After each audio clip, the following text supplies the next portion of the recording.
Be authentically you.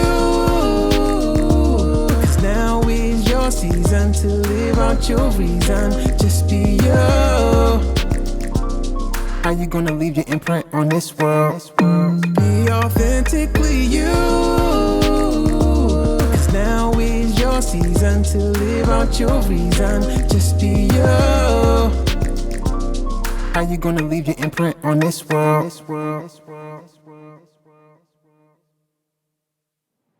Welcome to another episode, another show of the Authentically You Imprint Talk Show. Welcome, everybody. Welcome, everybody. welcome. So glad to have you. Yes. So glad you joined us. Man, I'm telling you, it has been amazing. Things are coming out. This COVID, I'm telling you, is a wonderful thing. The days are beautiful. Yes. And God has been good to us because here we are.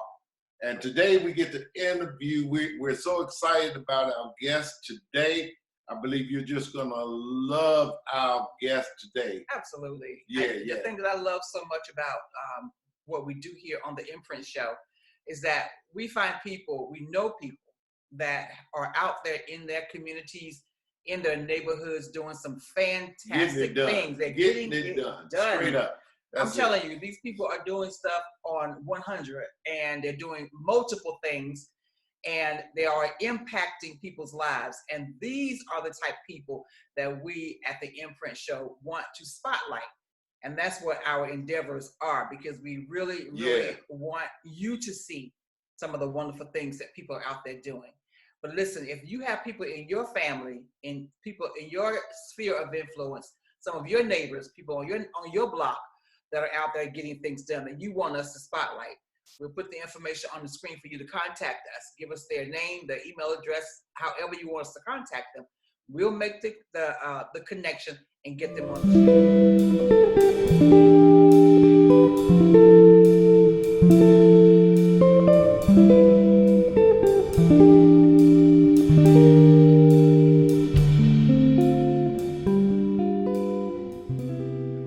Maybe it be you. It could very well be you. It could be you that we spotlight. If you're doing something amazing, but absolutely, I tell you, when we get to the guests that we have, I mean, you really got to be doing some major stuff to top the things that this woman is doing with her great husband beside her. Absolutely, working with her. We want to introduce to you some good friend of ours, Cindy and Taboo. They Taboo, but we call him Taboo Hall.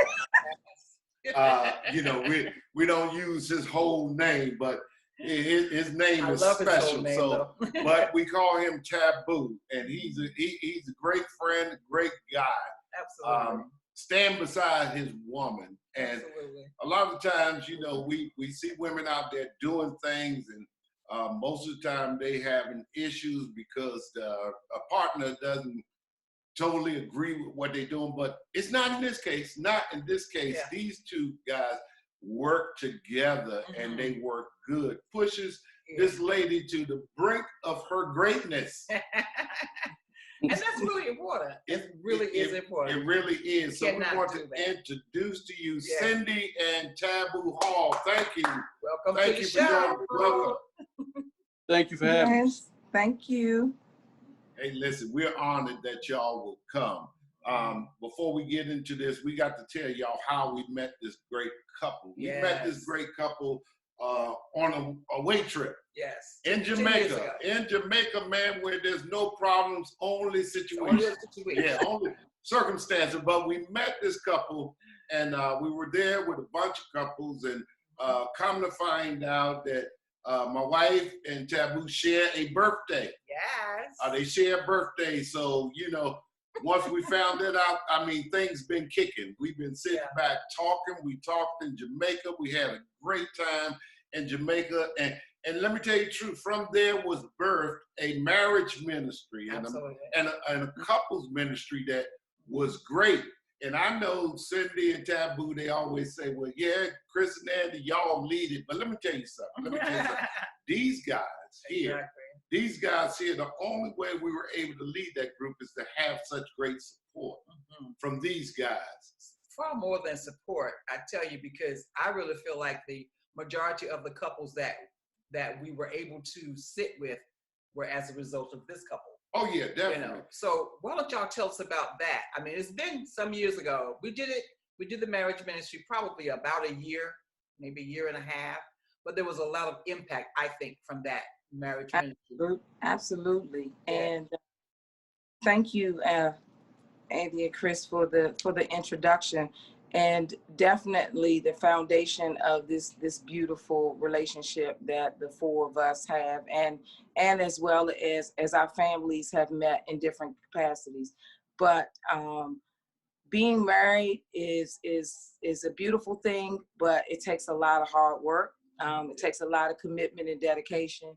And when you have people that have experience, that has done what you are trying to do, or trying to go where you're trying to go in your marriage, and you meet couples like yourself who share those experiences, who pray for couples, who want to advise and share even the things that are going to try to interfere, and where the enemy will try to break that union.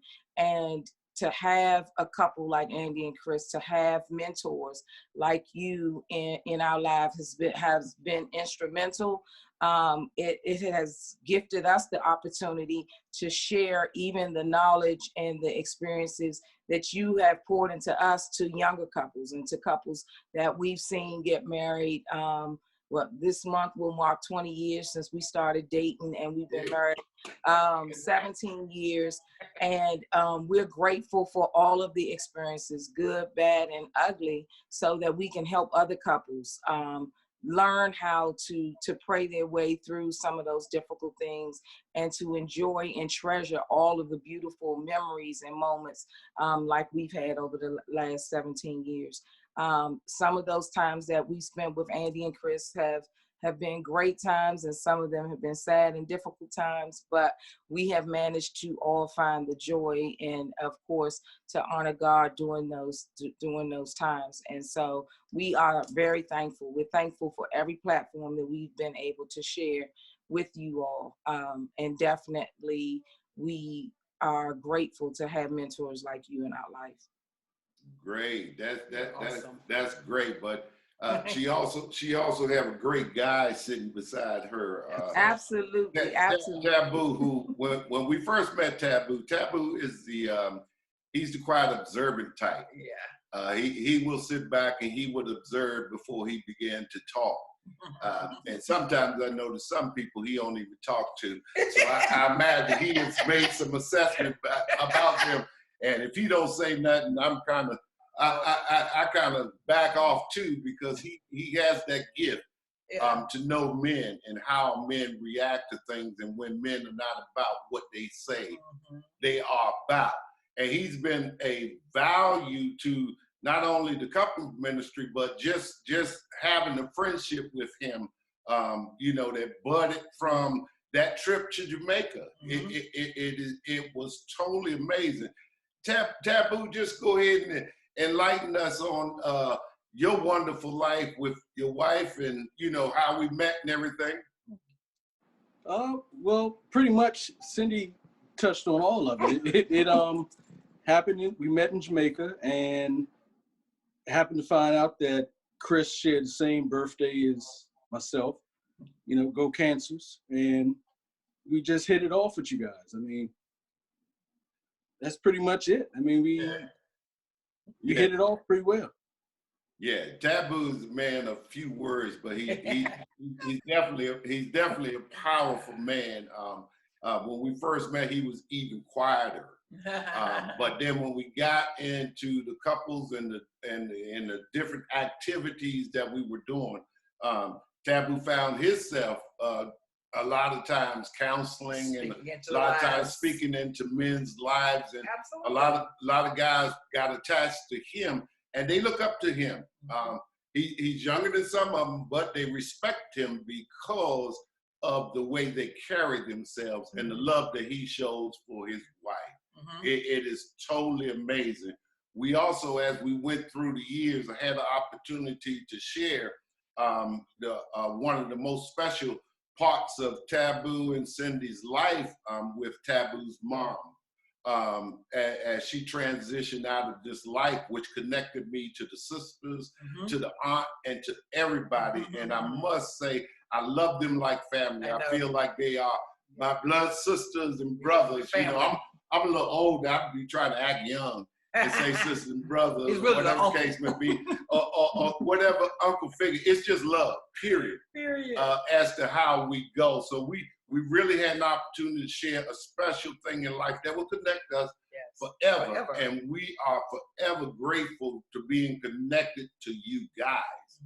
But we didn't. Go ahead. Thank you guys for all that you do and have done for us as well.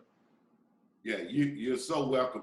But Cindy, and we're here today. We're going to talk about Cindy because Cindy is totally amazing. She is amazing. When we first met her, she was doing so many things. She was working high-powered job, and then we found out she was a caterer. Then we found out, you know, she loved organizing, and whenever she steps in, she's going to take control simply because she knows what she's doing, and she believes in excellence. And because of that, many people do a lot of things, but there are very few people that do a lot of things very well. She can take any of these things that she do, and if she focused singly on them, she would be able to survive and live, but she can make all of them work at the same time. All of her endeavors are profitable. All of the things that she do prosper and touch people. Chris, why don't you just open some of this stuff up? We're going to take a short commercial. Right after we come back. We're going to be right back, and we're going to delve into Cynthia Hall. We'll be right back.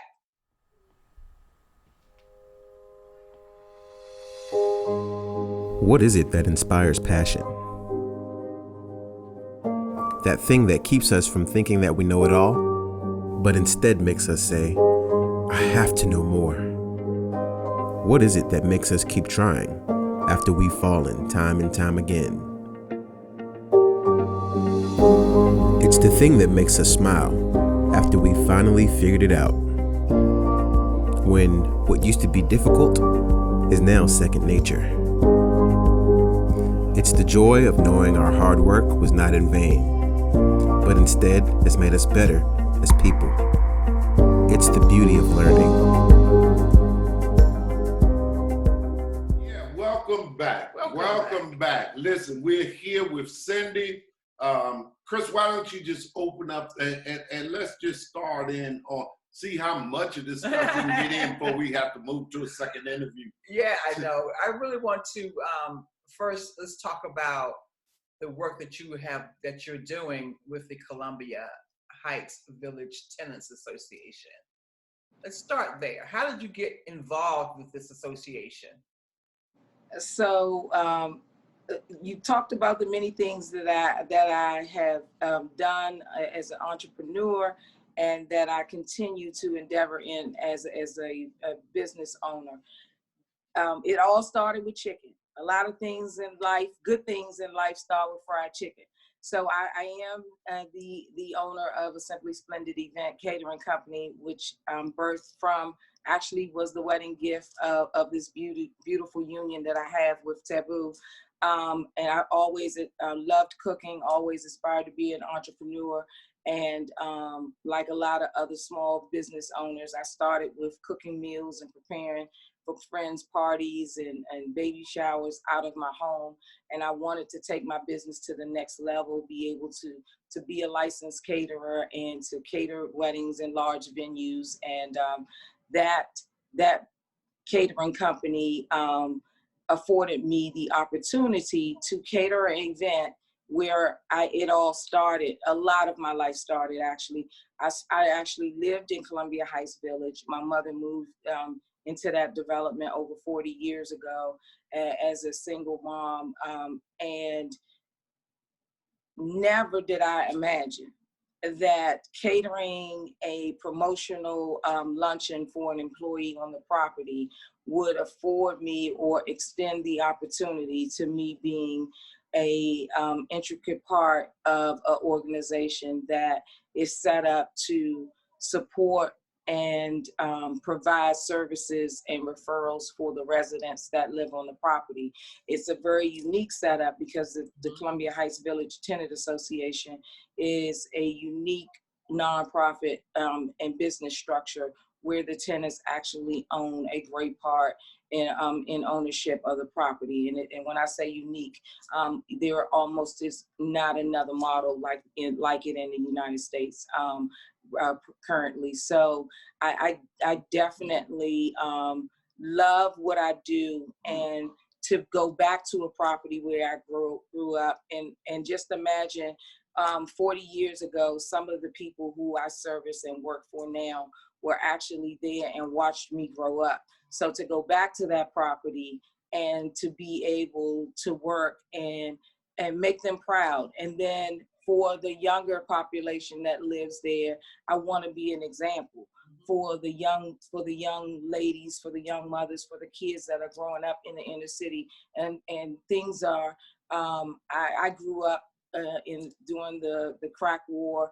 So to live in an inner city environment was a tough thing. It was tough for a Black woman to raise children, to be successful, but to come back and work in the same neighborhood where crack might not be the most popular drug right now in some of our inner city neighborhoods, but the era and the fallout and the history behind it and the generational things we are all living as a product of that era. And so to be in this neighborhood, it's every day is a struggle, but every day I try my best to be a positive pocket of from my personality, from my good morning when I step on the property to the time I leave that evening.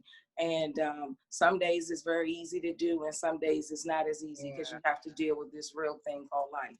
I'm sure your mother is extremely proud of you for the effort and for the impact that you're making there in that tenants association. What is she?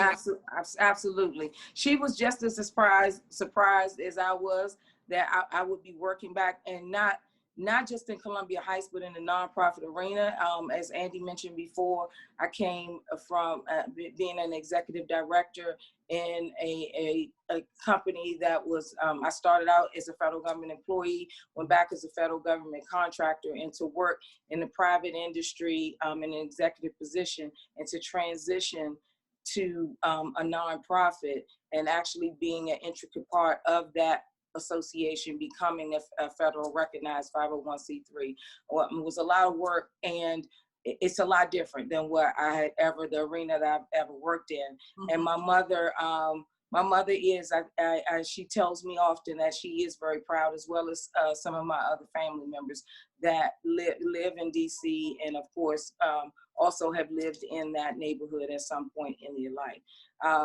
I do every day, if not to be one, to make my husband proud, but to make my son, my one and only prince. But also I'm thankful to have my mother still living on this earth, to be able to see some of the great things and the impact that I'm able to make on other lives. And I get some of that from her, because she's always been a giving person. So it all starts with how you're raised. And I was raised in a home where my mother shared with the other mothers. If she had, extra bread, sugar, if she had extra money to share with somebody else's child at the ice cream truck, she did it. And if she could watch somebody's child while they took on a part-time job, that child was welcome in our home. And so I was raised in a home from a giver. So it was natural for me to do what I'm doing now. You're just doing what you saw your mother model. Yeah, it's great. Listen, we're going to take another short commercial, and then we're going to jump right back in here. We'll be right back. Be right back.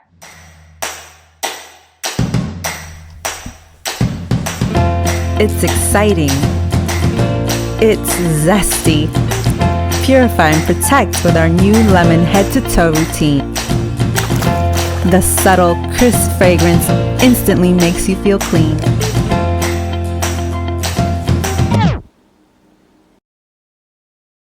Guess I'll just keep using lemons for my water until my order gets here.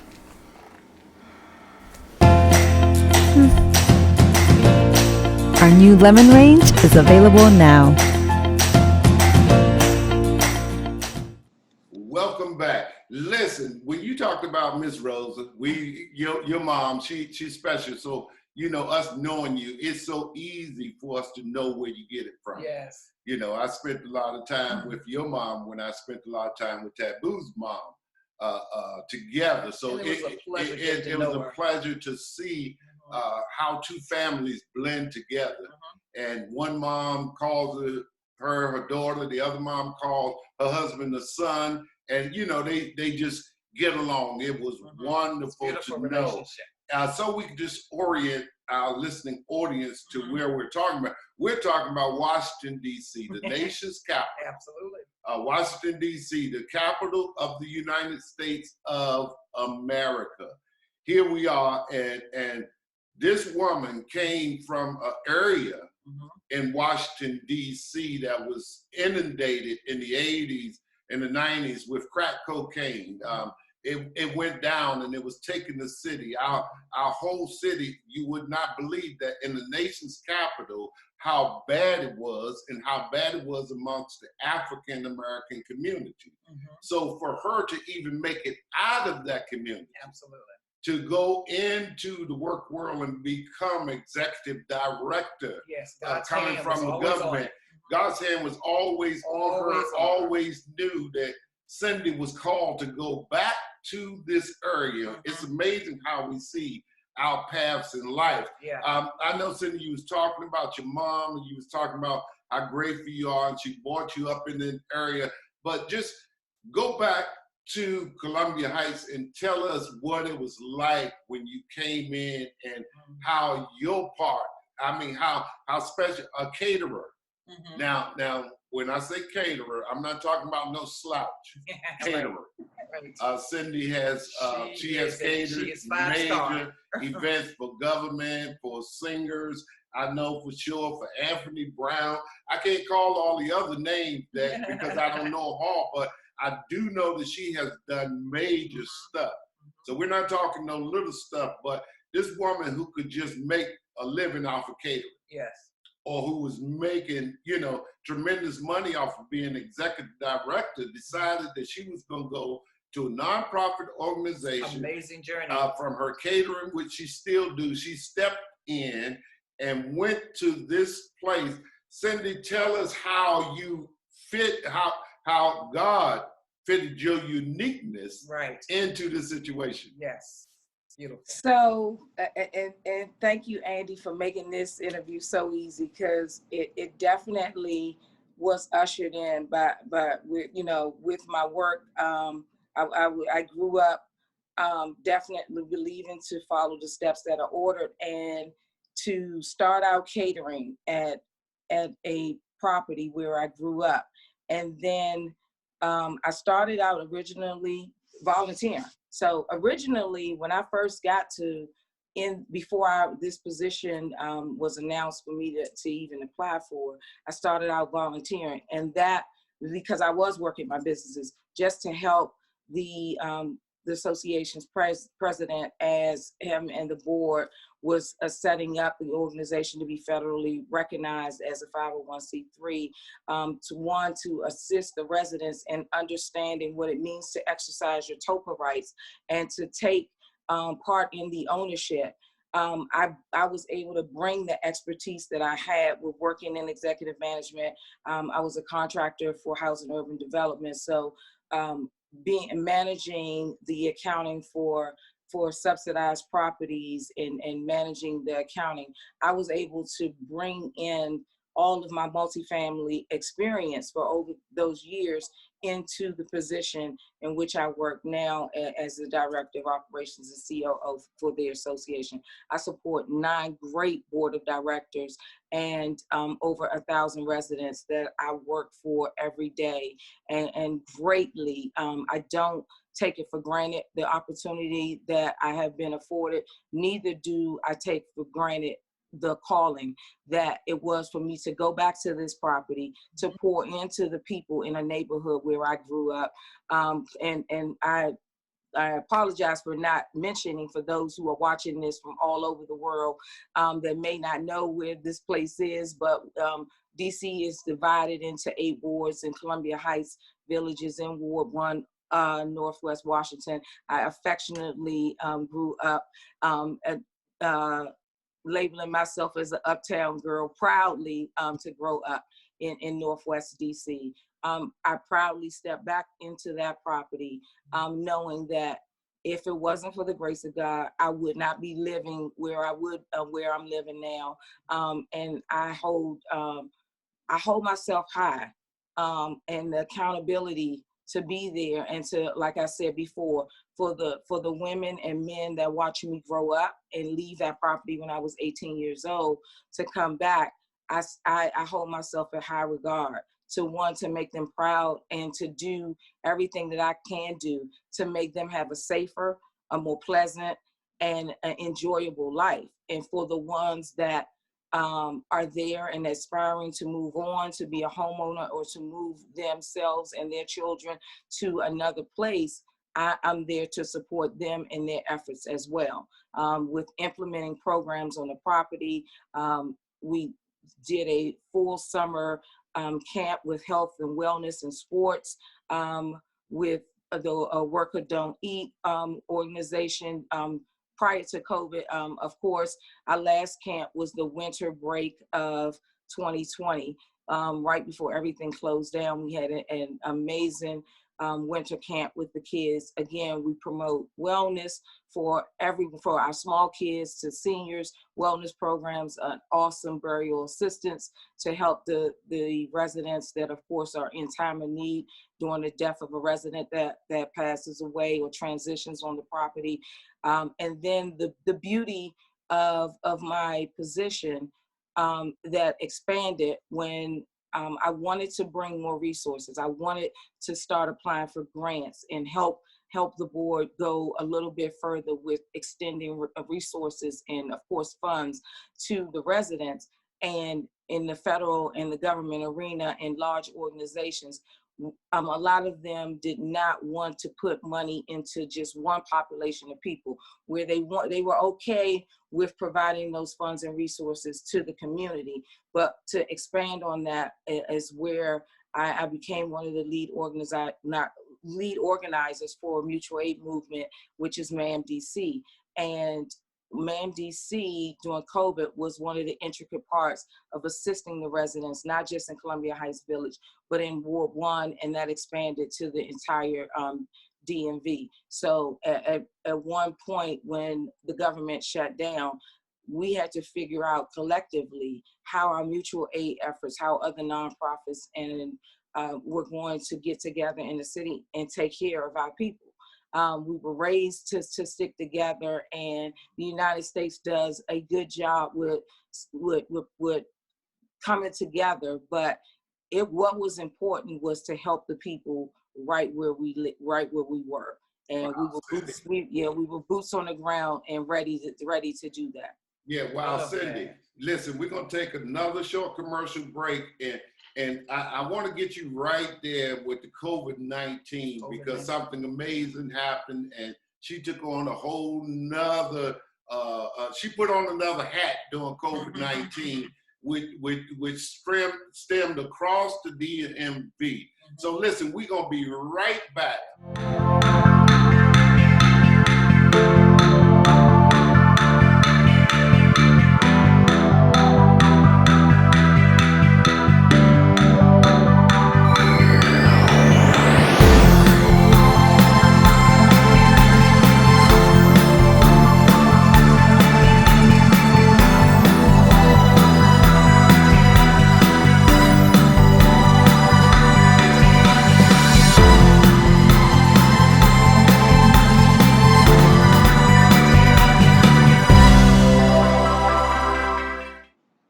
Hey, listen, welcome back. We're right back. Cindy, you mentioned the COVID-19 and how the government shut down and how things just stopped. But that didn't stop you.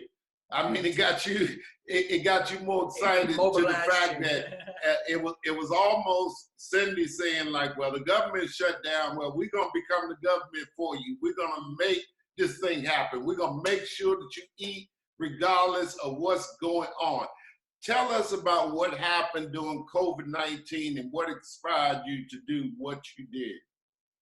So right around the third week of March, part of my position, I meet with the mayor staff, the council member staff on a regular basis, almost weekly. And as I started to receive emails and messages about the Office of Aging and some of the other intricate agencies that support our community and the property so heavily, because of the spread of the virus, they made executive decisions to start shutting down branches of the government. And this started trickling down to very small local pieces of the government, which also affected contractors and programs that support our underserved. And if not, we've learned nothing else. The underserved, the citizens that are living below poverty level, and they were living below poverty level prior to COVID. Our residents who have been a victim of racial injustice prior to George Floyd, we had the opportunity to step in to, like Andy said, somebody had to feed the people. And we didn't just think about the people that were living on our property, living in an adjacent senior community, living on 16th Street at the Woodner, or living in Ward 8. We were even talking about the people that our underhoused community or community members who live on the grounds of Union Station, who live on the grounds of the Capitol, who live on the grounds in DuPont Circle. And so those people lost all of the resources as well. A lot of the large nonprofits received their funding and directives from the federal government. So as they had volunteers who were at the vulnerable age, and they fit the mold of the people that they said, you need to stay in. These people should not be in grocery stores. They should not be going out to pharmacies. And so we, and when I say we, the mutual aid network collectively started meeting around the city, and there are mutual aid efforts in all 8 wards of the city, along with one of the largest in Black Lives Matter, DC. We all started getting together, and thank you to one of our other lead organizers, Bob and CJ, who run a large public safety organization called the Peace Connectors. And it just took a lot of us at the table, and we were determined to organize. The first thing we had to do was organize to keep ourselves safe and to figure out how we were going to go help as many people as we could every single day. And so my day, a lot of the times, ended at about 1 a.m. and started right back at 4 a.m. as I proceeded to whatever grocery store or Walmart I could stand in line for to wait to get groceries, to get essential cleaning supplies. And when they became available, PPE, sanitizers, and masks for the seniors and for the vulnerable community, and even the COVID virus, the coronavirus victims, some who did not make it, and a lot we were able to serve and see be nursed back to health, and thankfully overcome this deadly virus that our nation and our world has been hit with over the last 16 months. Wow. And Wow, when you know, she says it, and she says it so easy that this is what I did, but it's such a monumental thing. But what she did was, I'm talking about a woman that's not just that's shopping for countless and hundreds of senior citizens and people out there that could not go out during the virus, or they was afraid to go out. And even if they went out, they did not have the resources to get what they need. Listen, I know Cindy, and been knowing Cindy for a long time, who has had health challenges of her own. What makes her amazing is that she placed her trust in God and the maker who made her, and she knew that she had a purpose. Exactly. So even when she went out at great risk to herself, She knew that something had to be done, and you got to get the significance of this, even when the government said they couldn't do no more because they had to shut down. Listen, y'all need to know that there were people out there that did amazing things through this, and it was during the Black Lives Movement in Washington, D.C. when there was a lot of stuff going on. George Floyd lost his life, and the city went crazy. And in the midst of that craziness, a lot of the government did not know how to respond to the Black community due to the vulnerability of the whole Black community and race issue that they were facing. There were people within the community that was working hard, that kept level heads and understood that this is not just a problem because you had a national event where you had George Floyd was killed and people are focusing. This is a group that said these people have been here and have been underserved for the longest of time. So we will not let this issue overshadow the issue that they're facing and then be left out again. So they stepped up, and it's not only, when I say they stepped up, not only did she shop as a caterer, she fed thousands of people. She joined into an organization, which is, she'll tell you about the chef. I always forget his name. Jose Andres and World Central Kitchen. Sure. Well, he led it. Yeah. So tell us about that, Cynthia. So one of the other things, when you know that God has definitely stamped your calling, is I was able to take some of my partnerships and relationships from being in the event planning and catering business for all of these years, and our mutual aid effort was able to partner with Jose Andres and World Central Kitchen, as well as DC Central Kitchen and Martha's Table. Over the last 16 months, built some beautiful partnerships with Safeway and Whole Foods and Food Rescue USA, and a number of other organizations that I could name that have assisted us. Just as we were talking earlier, Andy, 13th Street Church in Christ, who helped us at 13th and Urban, Pastor Christopher Bradley and his team, who stepped in and assisted us with buying laptops for underserved children when they were introduced to this thing called distance learning, which changed the game for everyone. And then you had households that, like Andy said, they were underserved prior to COVID. Racial injustice was here. These people were not afforded the same rights. Some of them still living under very poor conditions, paying a lot of rent, but not, apartments and homes not being maintained and serviced by the maintenance that they deserve.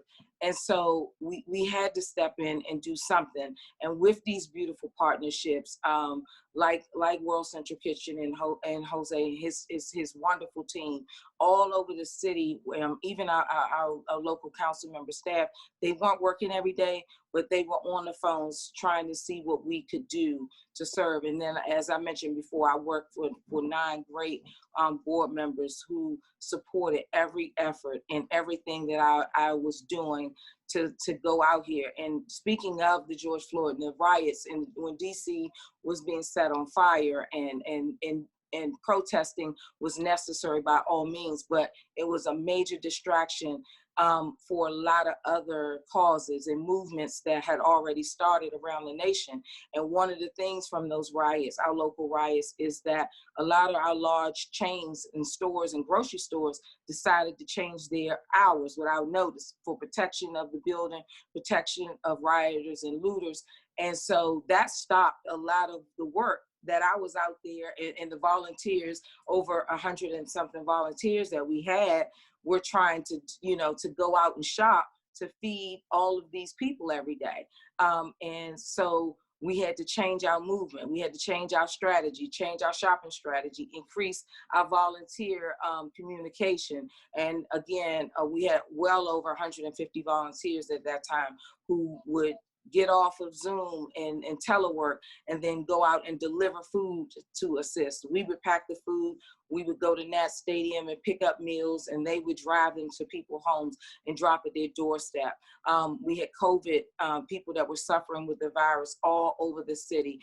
Paul and I remember one night we went to a halfway house in a women's shelter where they had ran out of toilet paper like 1 o'clock in the morning, and we went to Ward 8 to drop off that house managers all of the cleaning supplies we could get to last them for days until the stores were able to get onboarded and open back up. So there's countless things, and not to pat any myself or any of our volunteers, because they all did it from the heart. But there, for people to know, one, we are not a mutual aid effort that just responded to COVID. We're still doing this every day. I just did one of my dreams come true was the second week of our free outdoor pantry. And so it's a grocery experience for people to come who need cleaning supplies, who need food. And so after our residents at Columbia Heights Village are able to take part in that, we are able to open that up to the community on Thursday afternoons. And this week I get to partner with another great organization who helped us with protection and rolled up their sleeves, was Murder Free DC, which are some great lead violence interrupters in Washington, DC. So we're partnering with them, going into another neighborhood where I think we'll be in Ward 5, we'll be at Tyler House, we'll be in North Capitol, we'll be serving the residents of Surson Quarter, and bringing that experience on the road is you know, people say, and like Andy says, Cindy, some people think I'm crazy to even think of. He's like, well, we're still in COVID, and I don't know if you can do that. Of course we can. Of course we can. I'm going to use my experience. I'm going to use my creativity. My creativity also adds to the craziness sometimes, because I believe anything is possible. So some of the people that work with me and the volunteers that we get to work with sometimes say, Ms. Hall, I'm not sure how we're going to do it, but we trust you. If you come up with the idea, we'll help you execute it. Right. So, and sometimes I have fun. I'm not just out here doing it and can say that I'm miserable or I'm tired.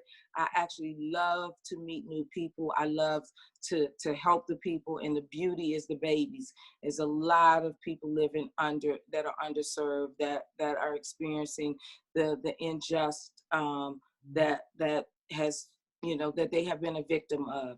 And the ones that suffer the most are the children that were born in generations that suffer from this. So any way that we can help, any way that I can help, any way, I've like we've talked about the great guy that I'm married to, him and Mark Anthony have been out there at night. Mark Anthony has drove the U-Haul to Noma, to tent cities around, and you know, like, Mom, you cannot go out at 12 o'clock at night and pass out masks and water.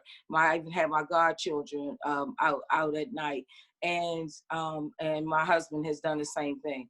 Taboo has been out to Costco with Paul and I on Sundays, where we shopping for, you know, again, for food for the seniors and for single moms that are home teaching their kids. And, you know, you need extra SpaghettiOs and cereal and milk when you have 3 and 4 kids that are home all day long, and you were, you know. And so, Andy, just to swing over to that, one of my other great partners is Capital Area Food Bank, where I was able to partner with and start and become a certified site to provide the DCPS school lunches. And with that partnership alone, we have been able to produce, serve, and deliver over 81,000 meals just during the COVID, and just while schools were closed in DC. So again, it's a lot of work to be out here. I welcome anybody looking. If you want to volunteer, if you want to know how you can help by donating. Some people, we've had a GoFundMe for probably about 18 months now. There are some people that say, you know what, I can't do that. I can't go out. I don't want to expose myself to the environment, but what can I do? If I can donate money, we have people that donate the entire stimulus checks because they just wanted to give back. But physically, they either weren't able or time didn't allow them, and we totally understand that. children that need community service hours, where there were senior communities that they normally would be able to go help, and because of COVID restrictions, they aren't. So we were able to help some of the great young men and women that are graduating from high school this year, paying those community service hours that they needed to graduate. So it's a number of things that you can wake up and do to help your fellow neighbor. You just have to reach out. Reach out and explore your options of giving back. And it's not always, working in the nonprofit. Again, you can volunteer, Saturday, Sunday. It's help needed 7 days a week, 24/7 in some capacity. That's amazing, Cindy. Do you know the GoFundMe? Can you give us out? Yeah, the GoFundMe for MAMDC is the MAMDC, THEMAMDC, and that's the MAMDC. And the other thing that I've done, that our mutual aid effort has been fighting for racial injustice, even down to the grant arena. I've been speaking about this out loud. An article was wrote on Black women that sparked change, and that was one of the things that I have been. Some people sit softly in the background. They may not be on social media every day telling you what they're doing, but it doesn't mean that they're not fighting for their people. Sometimes I just don't have time to grab a phone and take pictures or go live when I'm doing this great work. But I'm glad to see that there are people that recognize that there are mutual aid efforts and people like myself that are out here doing work and are dedicated and committed to help man and to improve mankind, and as well as make the places where our people are living a safer place. So, but public safety is big. That is totally amazing. You know what, Cindy? We're gonna have to have a part two. I mean, it's just that we have only touched the surface. Of what this woman is doing. I mean, it's only touched the surface.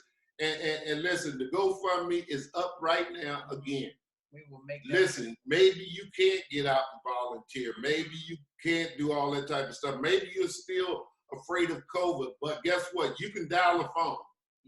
You can contribute by hitting that GoFundMe. That GoFundMe is feeding. Listen, go back and listen to the things that she says she's doing, the people that she's feeding, the residents within the District of Columbia that they're touching. And it's not just one area, it's all the area. And from what I understand, and we're gonna get into this, and we probably gonna have to get into this into part two, even what's happening here is basically setting the stage for what's about to happen across America, because what they did successfully during the pandemic, imagine this taking place when there's no pandemic, and the funds are there and they're distributed right by people who understand the nature of the poverty level within the community, who are from the community, who are going back to the community to touch those that will not come out and say, I need help, because you're from a different part, or they feel like they're begging. We found out one thing through COVID-19, that everybody, regardless of your status, had a need. Everybody. And these needs were met by people. Right. Listen, now that we're getting back in the swing of things, you're going back to work. No donation is too small. Absolutely not.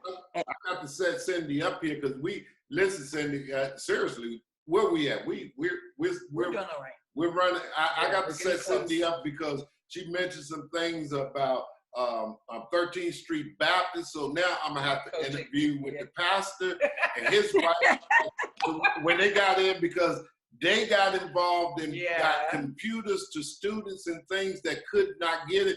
So you can't say the church just shut their doors and hid away during the pandemic. There were people who were active and doing things. And now that we're coming out of this thing, they need to be recognized. Not only do they need to be recognized, they need to, you have an opportunity now to come in and give a hand. If you cannot volunteer, you can always give. You can always give. No amount is too small. If all you got is $1, send $1 and to You your can Venmo, Cash App, and $8. PayPal $1. You most certainly can. Yeah. And so, Chris, I'll have that for her to share as well, because some people are they don't like the politics behind the GoFundMe platform, Right. but we have Venmo, Cash App, and PayPal. And the MAMDC, the work that we're doing, we have a website, www.themamdc.com. My work in CHVTA is for the residents of Columbia Heights Village. Some of them might see this that don't even know the great work we're doing on their property or in their community. We try our best to share as much as we can. So if there are any that are living in Columbia Heights that want to reach out to me, definitely, they're going to put my phone numbers to reach me. MAMDC has a 24-hour hotline, and again, this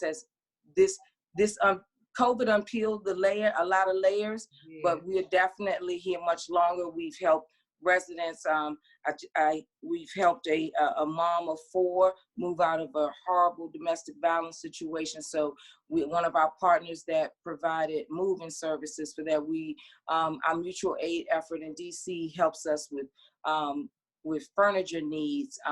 We just provided summer clothing to a young mother that moved from transitional housing to her first apartment. And we were able to help her with her young kids go back to the classroom with new school clothes. So it goes a lot. I mean, the meals is a big need. Food insecurity and people living below poverty level, again, was massive prior to COVID. COVID just unpeeled the layers and showed the dirty thing that a lot of our government does not like to be exposed by, and that's that in a lot of neighborhoods our people are being treated unfairly. Resources are not, and the information for those resources are not distributed evenly, and so it's important that people like us speak up for those people and that population of people when they can't speak up for themselves, and want to go pull those resources where they are and bring them back into the communities where they're needed. And that's very important. Wow, That's we're going to go wonderful. to another commercial and then we're going to be right back.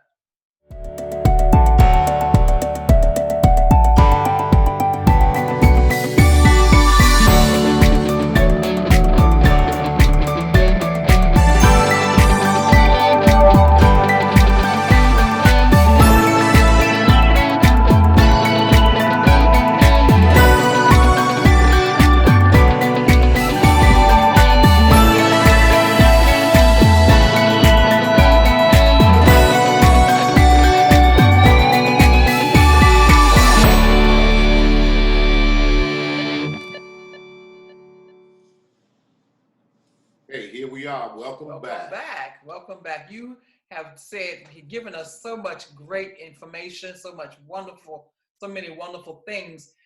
I was sitting here taking notes, questions I was going to ask you when I could get in.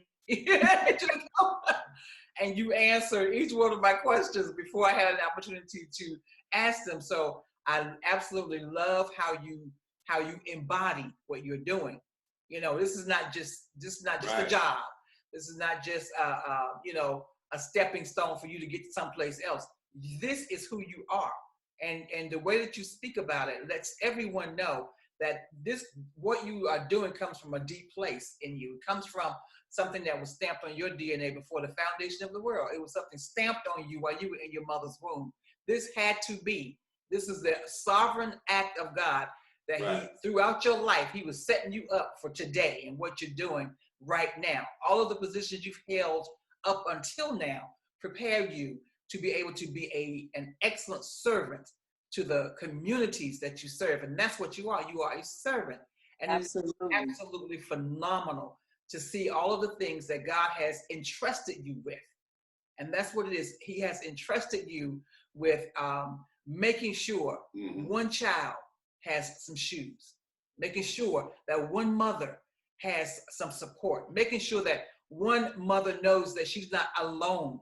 And those are monumental things. And so, you know, our prayer for you is that God will continue to protect you, that He will continue to use, He will continue to pull out the great gift of you and pour you out even the more to the communities that He has put in place for you to serve, but that in doing that, he will also continue to regenerate you and to energize you and to heal and keep you healthy and to provide opportunities for you to take a vacation, go someplace and get some rest. So the old adage I'm finding and talking to Cindy is true. Yes. I mean, it is definitely true. So when they said, if you find something you love to do, you'll never do work that, another and day in you'll your life. never have to work another day Absolutely. in your life. Exactly. So it's important that we do what our passion says and listen to the voice of God. When things sound foolish, I mean, they sound foolish, like give up my director job. Give up catering every day when I can cater. When I can get the clientele and I can cater and my catering business can survive. Yeah. Instead of that, you say Cindy has said no, especially due to COVID-19. She has given up her space, her office space, her catering environment to other smaller caterers. Yes. Who in other words, would not have survived COVID-19. Not only did she give up the space for them to use, she gave them contracts. Gave them business. And gave them business that she could have took and say, well, I'm going to take it all myself and I'm going to do this all myself. But she didn't do that. She opened up the doors for others who were coming along so that they can make it. That's what it takes for us to make it in this world.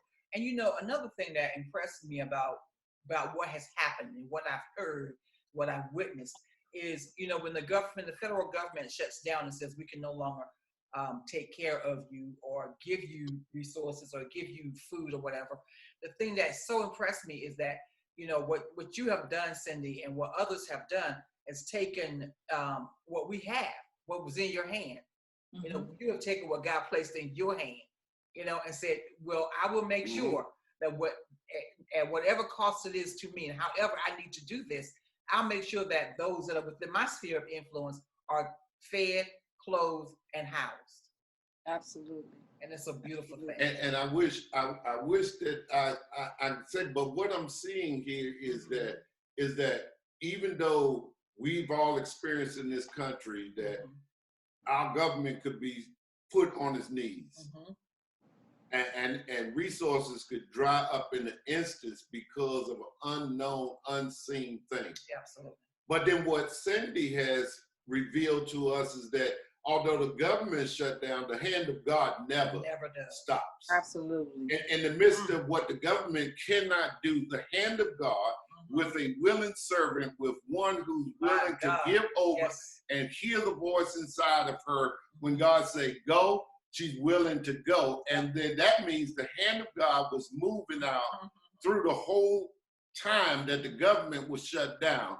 And it has actually, and even from what I'm hearing and what I'm seeing, has changed the Black community. And seeing that, wait a minute, our own people can take care of our own people and take care of ourselves. And this is not just a Black thing, it's a multiracial thing where you had other people involved, but the majority of the grassroots that were there came from the community and help came from within the community. So our communities are not as dead and is not as helpless as you believe them to be. There are people with talents that have been just waiting to shine. And Cindy, you have shined. I love it. Oh, like, I mean, you not only shine, you like beam, boom, like the sun out of nowhere and brought this. Came all the way to life. Yes, and again, when I say we're still only touching surface stuff with this woman, just look at what she's wearing. Not only that, we didn't even talk about that. Cindy. Oh, we didn't talk about chosen fashion, but again, another one of God's stamps. But we will on part two. She has her own line of clothing. She is also a designer. With chosen fashion, as you heard. So, and again, we're gonna have to get back to this because we done ran this thing to the point of being out of time.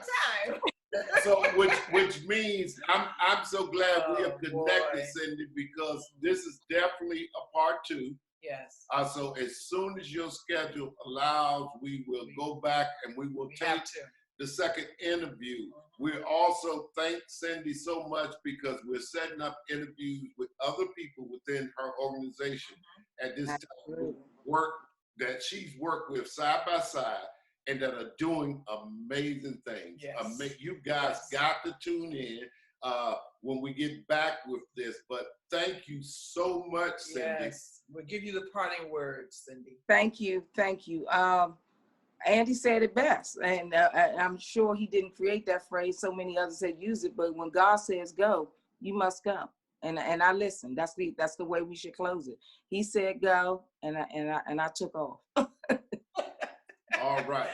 And haven't stopped, unfortunately. With you and Taboo. Yes, thank y'all so much. Yes, and thank you to my first part of my interview, but none of this, of course, God is the head of our life. But if you don't have a good partner, I got an awesome mate. I was sent an awesome mate, and he supports me 100%.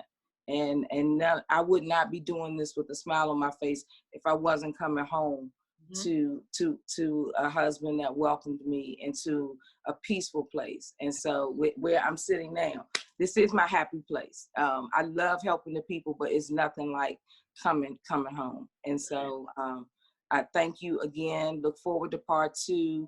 Look forward to sharing this platform with some of the other great people that help every day that I work with and work beside, and so that you can hear some of the great things that they're doing and how I'm able to do these things because of the great partnerships that I have and the team that I work for and with every day. Beautiful. Beautiful. Thank you so much. Listen, Thank you. Thank you guys for joining us. Listen, I hope that someone was encouraged. You can't help but be encouraged to listen to some of the things that Cindy has done. This is just through COVID-19. She's been at this for a little while, okay, and doing great things. But the things she did through the COVID-19, as we experienced one of the worst years in America's history, it wasn't so bad. There were good things going on, good things happening, and people doing great things. Absolutely. And you are one of those people that have been doing great things. Listen, if there's something or someone you know that has been doing great things through this COVID, yeah, we got a small platform, but we'd be glad to sit back and talk to them and see if it's something we want to air, so that the whole world, because we're viewed in 175 countries across the world. We're small, but we're in a lot of places, and people around the world need to hear of the goodness that you're doing. Absolutely. So we thank you so much for joining us and being a part of us. We love you. Cindy, Taboo, we love you. We love you back. Love you always. And so thank y'all. Thank you for joining us. Yes, and as I close, the question on the table is, how will you leave your imprint on the world? We'll see you next week. Bye-bye. Bye-bye.